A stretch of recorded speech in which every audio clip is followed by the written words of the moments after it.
Hello guys, welcome back to my channel, NexTutorial. My name is Khalil, and in today's video I'm going to walk you through a step-by-step on how to factory reset your Samsung Galaxy A50.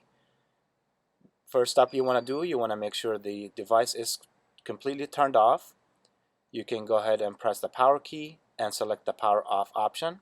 If the phone has a code and you forgot the code, you want to press the power and the volume down key for 15 seconds to force shut off the device.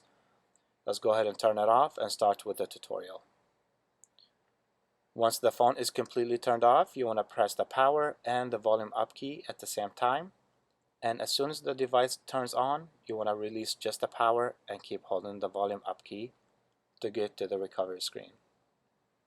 Once you do get to the recovery screen, you're going to pick the option Wipe Data Factory Reset.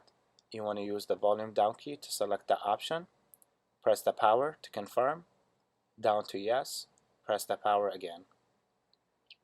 Once the device is completely formatted, you're going to do the wipe cache partition. You want to scroll down to that option and press the power. Same thing to the yes option and press the power key again. Once the phone is completely done with that, you can go ahead and restart it. Then it will display on the screen that this process will take about 5 minutes. You can let it do its own thing. Do not interrupt or press any buttons. Once it's done, the phone will be completely wiped off.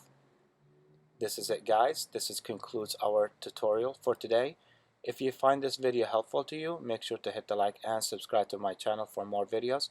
And thank you guys for watching. I will see you next time.